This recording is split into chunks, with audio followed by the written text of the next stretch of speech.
Pourquoi les hommes n'osent pas demander le divorce? Pourquoi de plus en plus, ce sont des femmes qui initient le divorce dans les couples? Nous allons découvrir dans la vidéo d'aujourd'hui quelles sont les raisons qui font en sorte que les hommes, malgré les difficultés qu'ils peuvent vivre dans leur couple, malgré le comportement de leur femme, ils restent toujours dans le couple. Restez jusqu'à la fin de cette vidéo. Vous allez être surpris d'apprendre les raisons qui poussent les hommes à rester dans leur foyer et surtout aussi découvrir comment surmonter les blocages qui les empêchent de demander le divorce. Dans les statistiques, la première raison qui pousse les hommes à rester dans le couple, c'est la pression sociale ou même culturelle. Le rôle de l'homme dans le couple, l'homme est perçu comme étant le pilier. Donc, pour lui, même s'il vit des moments difficiles dans son couple, le fait de partir, de demander le divorce, pour lui, c'est comme s'il est perçu comme un incapable. Il peut être jugé comme étant quelqu'un qui n'est pas à la hauteur de gérer une famille. Ça peut être l'une des raisons. Et d'ailleurs, même, il y a des statistiques qui le prouvent. Il y a des statistiques qui nous disent que 70% de demandes de divorce sont initiées par les femmes. L'homme donc craint d'être jugé. C'est pour ça qu'il va rester dans le couple. L'autre raison, c'est quoi? C'est pour des conséquences financières. L'homme va rester parce que vous savez, un homme en tant que pilier, un homme qui a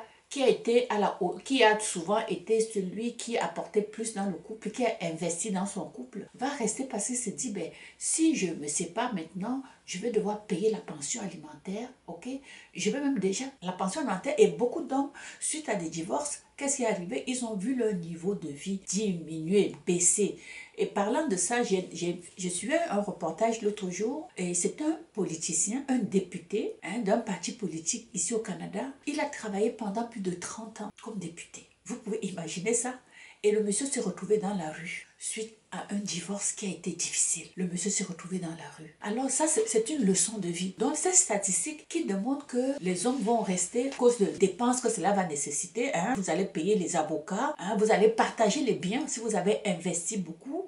Alors, il se dit, je vais devoir partager, lui donner la moitié de tout ce que j'ai investi. Ça peut pousser certains hommes à ne pas demander le divorce. Troisièmement, il y a aussi l'impact sur les enfants. L'homme va se dire, si je pars, je ne veux voir mes enfants qu'une fin de semaine. Donc, je vais être le papa de la fin de semaine. Ça, c'est ce que certains hommes vont dire. Donc, ils peuvent rester, ne serait-ce que pour la stabilité dans sa famille. Il va rester, il va prendre sur lui, il va supporter tout ce que sa femme est en train de lui faire vivre. Il supporte pour ne pas perdre ses enfants. Ça peut être l'une des raisons. Quatrièmement, c'est la peur de l'inconnu. La plupart des hommes aiment la stabilité. Alors, il se dit, quant à partir, je ne sais pas qui je vais rencontrer devant moi. Est-ce que je vais trouver une femme qui va me donner ce que celle qui est en train de me quitter? Est-ce que je vais trouver une femme qui va m'apporter ce qu'elle m'a apporté jusqu'à présent? Donc, ne sachant pas l'inconnu, il préfère rester dans ce qu'il connaît, dans ce qu'il sait déjà.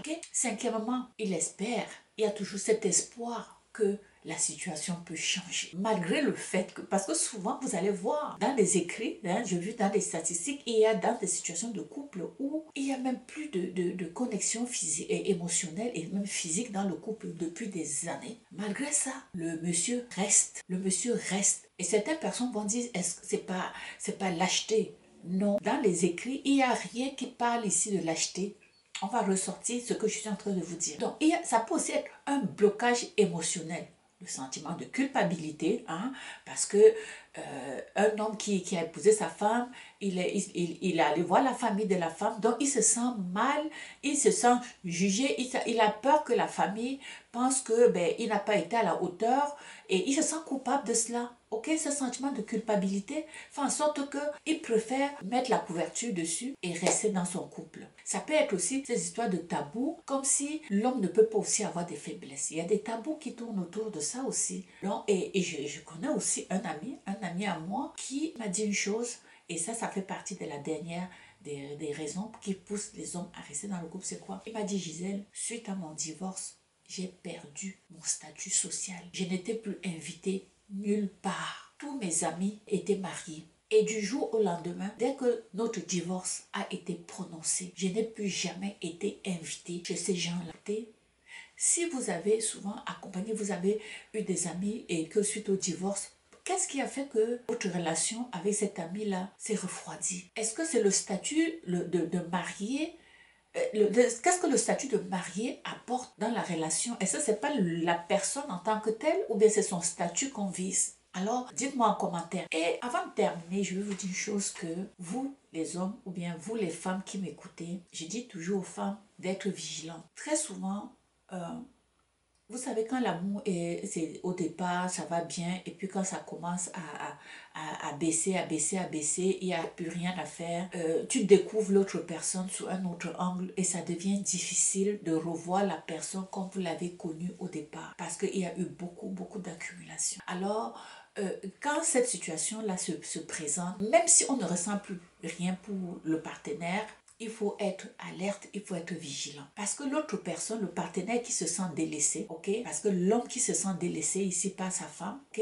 Peut vivre il peut être en dépression. Et si vous ne regardez pas les signes de détresse autour de toi, si tu ne regardes pas les signes de détresse dans le comportement de ton partenaire, il peut s'enfoncer et il peut même passer à l'acte. Et ça va nuire à tout le monde. Donc, la question ici à vous deux, hommes ou femmes qui m'écoutez, parce que si tu écoutes cette vidéo, c'est parce que tu te sens concerné par le sujet. Il faut se poser la question de savoir qu'est-ce qui est plus important. Rester dans un couple où ça ne fonctionne plus ou bien faire semblant. Et si tu dois faire semblant, tu fais semblant pour qui? Tu dois quoi à qui? Je sais que prendre la décision de se séparer, ce n'est pas une mince affaire. Mais n'est-ce pas souvent, on se dit, il vaut mieux souvent être seul que d'être mal accompagné. Donc, n'oubliez pas de liker la vidéo, de vous abonner et de partager cette vidéo-là. Donc, vous cliquez sur la notification parce que la prochaine vidéo que je vais faire, ça va être maintenant pour les femmes. Pourquoi les femmes sont de plus en plus celles qui initient la demande de divorce? Je vous donne la réponse dans la prochaine vidéo. À bientôt.